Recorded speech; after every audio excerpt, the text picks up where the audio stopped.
Toto is the world's largest toilet maker. But in its latest fiscal year, the company's most important business was not bathrooms. It was semiconductors. In the fiscal year ended March 2026, Toto reported record operating profits. Its shares surged 18% in a single day. Toto now generates 51% of its operating profit from advanced ceramics used in AI chip manufacturing at a 43% margin. In other words, the world's largest toilet maker now earns more profit from AI supply chain than from toilets. That sounds like a novelty story. It is not. This is a story about the invisible layer of the AI boom, the ceramics, films, glass fibers, masks, and substrates that sit underneath Nvidia GPUs, TSMC Fabs, and SK Hynix memory. It is also a story about Japan's most overlooked industrial advantage, companies that spent decades perfecting boring technologies before the world realized those technologies were bottlenecks. So, how does a toilet company become an AI winner? The answer starts with a ceramic plate inside a chip factory. Let's unpack this.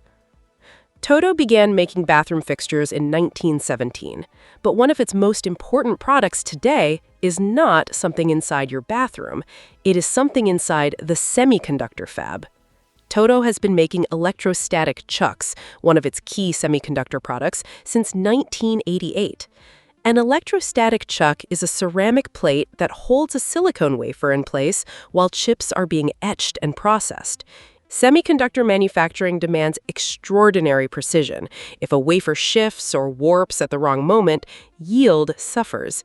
In advanced 3D NAND production, carving channels through more than 200 stacked layers, the wafer must be held completely flat, clean, and thermally stable while being bombarded with plasma.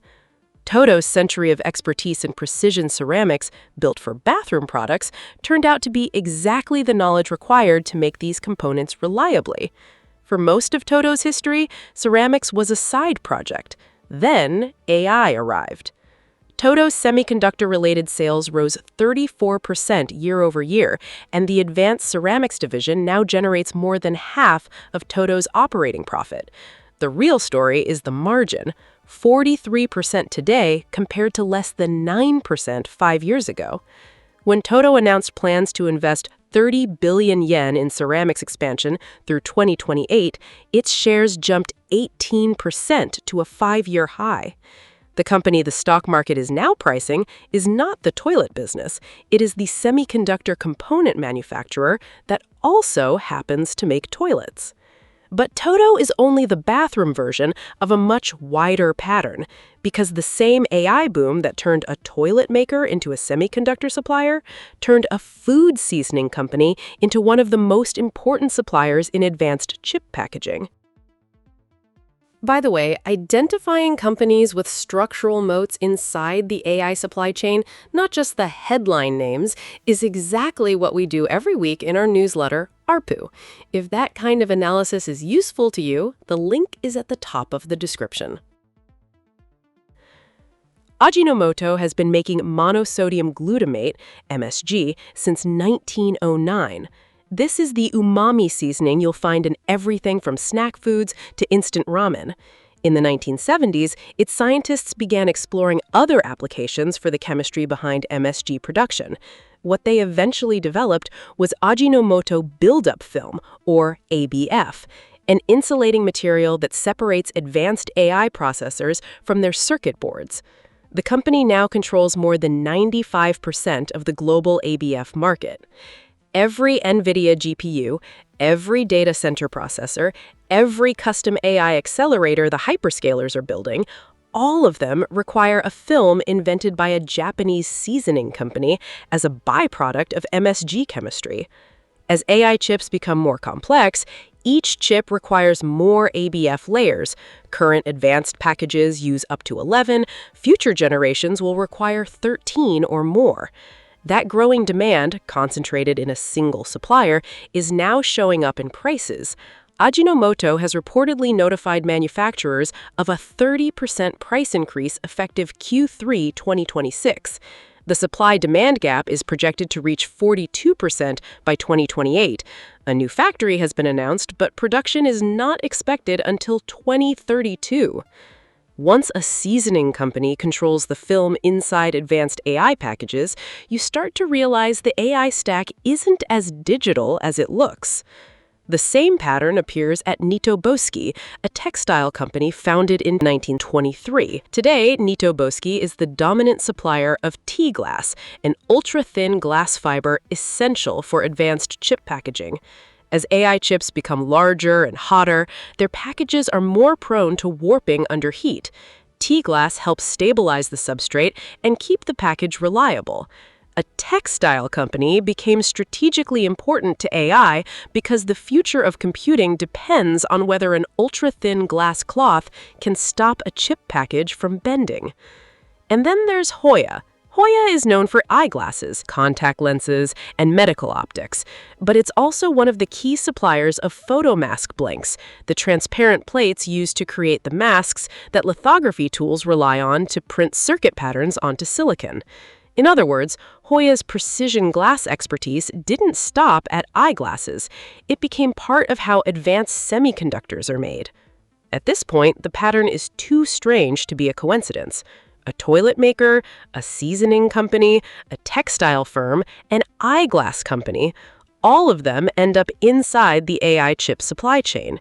And to understand why, we need to step back from the companies and look at what an AI chip actually is. When most people think about AI hardware, they think about the headline names. Nvidia, TSMC, SK Hynix. These are the companies selling the headline products: GPUs, advanced logic chips, high bandwidth memory. But an AI chip is not just a chip. Beneath the GPU and the memory is a long chain of materials, chemicals, ceramics, glass fibers, substrates, and precision components.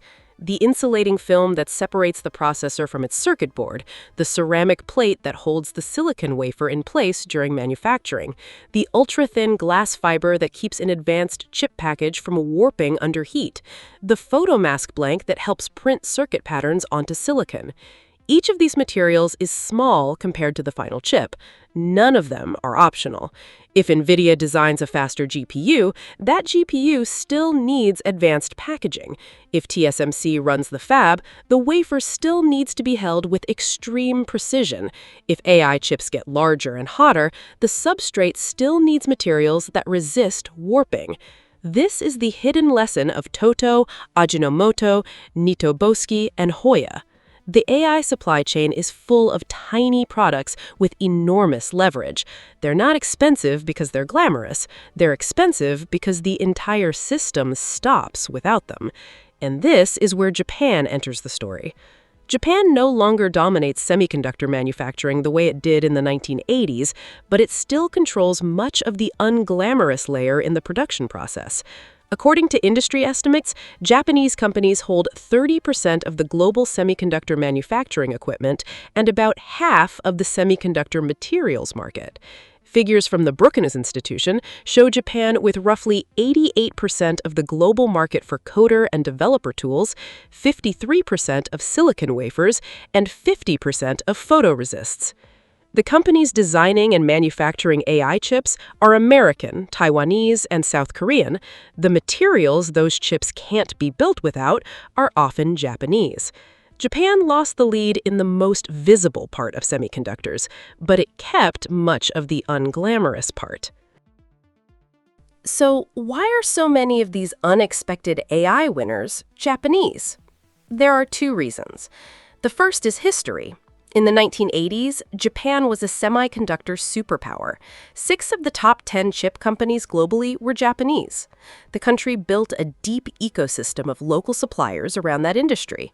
When Japan lost its lead in finished chips, that supplier base did not disappear.